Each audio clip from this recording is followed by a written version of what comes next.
মাননীয় প্রধান উপদেষ্টা এবং বিএনপির ভারপ্রাপ্ত চেয়ারম্যান দুজনের অনুমোদিত যৌথ বিবৃতিটি আমি পাঠ করে শোনাচ্ছি। আজ বিএনপির ভারপ্রাপ্ত চেয়ারপারসন জনাব তারেক রহমান লন্ডনে সফররত প্রধান উপদেষ্টা প্রফেসর ডক্টর মোহাম্মদ ইউনূসের সাথে সাক্ষাৎ করেন। অত্যন্ত সৌহার্দ্যমূলক পরিবেশে তাদের বৈঠক অনুষ্ঠিত হয়। জনাব তারেক রহমান প্রধান উপদেষ্টার কাছে আগামী বছরের রমজানের আগে নির্বাচন আয়োজনের প্রস্তাব করেন। দলের চেয়ারপারসন বেগম খালেদা জিয়াও মনে করেন ওই সময় নির্বাচন অনুষ্ঠিত হলে ভালো হয়। প্রধান উপদেষ্টা বলেন যে তিনি আগামী বছর এপ্রিলের প্রথমার্ধের মধ্যে নির্বাচন অনুষ্ঠানের ঘোষণা দিয়েছেন। সকল প্রস্তুতি সম্পন্ন করা গেলে 2026 সালের রমজান শুরু হওয়ার আগের সপ্তাহেও নির্বাচন আয়োজন করা যেতে পারে। সেক্ষেত্রে সেই সময়ের মধ্যে সংস্কার ও বিচারের বিষয়ে পর্যাপ্ত অগ্রগতি অর্জন করা প্রয়োজন হবে। জনাব তারেক রহমান প্রধান উপদেষ্টার এই অবস্থানকে স্বাগত জানান এবং দলের পক্ষ থেকে তাকে ধন্যবাদ জ্ঞাপন করেন। প্রধান উপদেষ্টাও জনাব তারেক রহমানকে ফলপ্রসূ আলোচনার জন্য ধন্যবাদ জানান।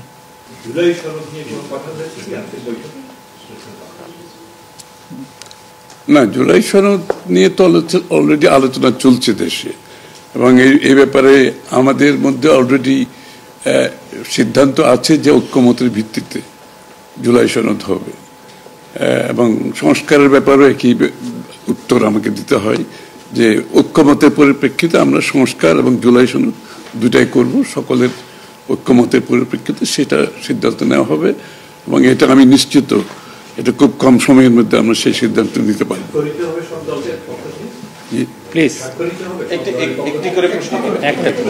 হ্যাঁ, ঐক্যমত যেখানে হবে স্বাভাবিকভাবে ঐক্যমতের পরিপ্রেক্ষিতে যে সিদ্ধান্ত হবে স্বাক্ষরিত তো হবেই, না হওয়ার কোনো কারণ তো নেই। Please please please please please উনি প্রশ্নটি হচ্ছে যে যেটি বারবার যে কথাটি বলা হচ্ছে যে রুটম্যাপ নির্বাচনের নির্বাচনের একটি সঠিক তারিখ নির্ধারণে আসলে সমস্যাটা কোথায়? একটি সঠিক তারিখ সুনির্দিষ্ট তারিখ, এর কোনো সমস্যাই নাই। আমরা কোনো সমস্যা দেখছি না। কেউ দেখলে পারে এটা ভুল দেখছেন। নির্বাচনের সম্পর্কে আজকে যৌথ বিবৃতিতে আমরা বলে দিয়েছি দুপক্ষই, এবং নির্বাচন কমিশন আমরা আশা করব শীঘ্রই একটা তারিখ ঘোষণা করবে।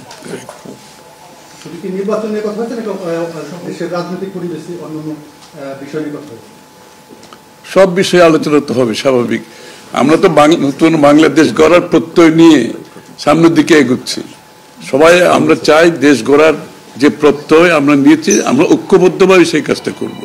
শুধু নির্বাচনের আগে নয়, নির্বাচনের পরেও বাংলাদেশ গড়ার যে প্রত্যয় নিয়ে আমরা সবাই ঐক্যমত হয়েছি সেটা আমরা সামনের দিকে এগিয়ে নিয়ে যাব।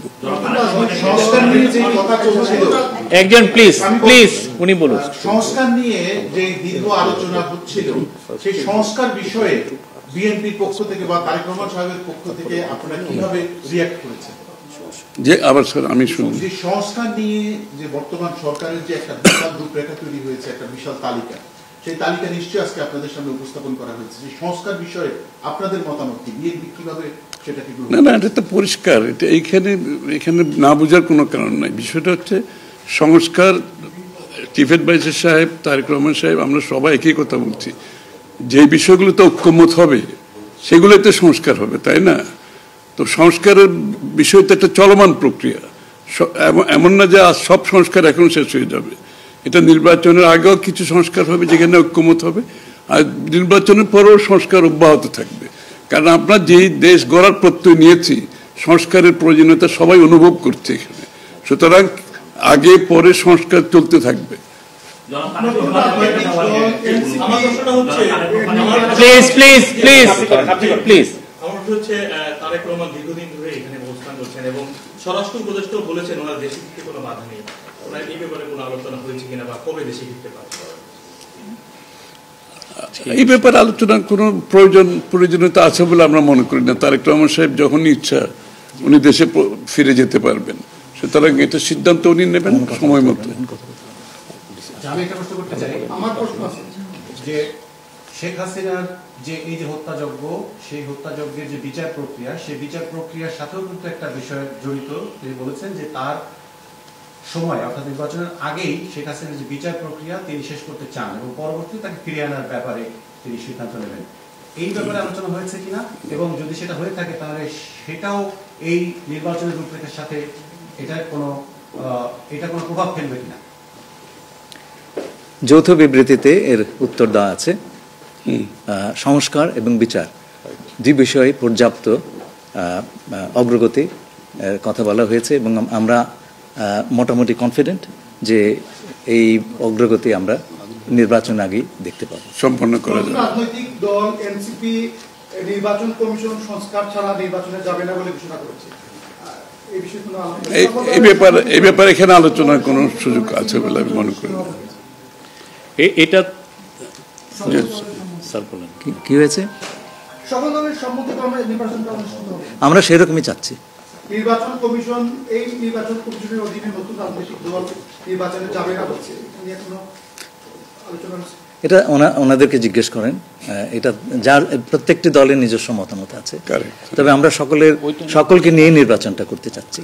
আচ্ছা, তাহলে কি আমরা বলতে পারি যে এপ্রিলে যে ঘোষিত যে নির্বাচনের রূপরেখা, তাহলে সেখান থেকে সরকার কিছুটা সরে আসতে চাচ্ছে বা আসবে? যৌথ ঘোষণায় এই বিষয়টি সুস্পষ্টই বলা আছে। আপনারা শুনেছেন, যদি সকল কাজ সময় মতো আমরা করতে পারি এবং বিচার ও সংস্কারের ব্যাপারে পর্যাপ্ত অগ্রগতি হয়, তাহলে নিশ্চয়ই সেটা করা যেতে পারে।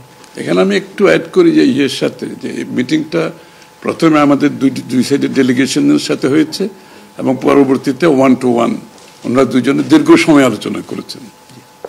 আপনারা কি সন্তুষ্ট কিনা? নিশ্চয়ই সন্তুষ্ট। শুধু আমরা তো বলছি নির্বাচনের আগে নয়, নির্বাচনের পরও দেশ গড়ার ক্ষেত্রে আমরা সবাই একসাথে কাজ করতে হবে, নতুন বাংলাদেশ করতে হবে। আর সন্তুষ্ট না হলে তো যৌথ ঘোষণা আসবার কথা নয়।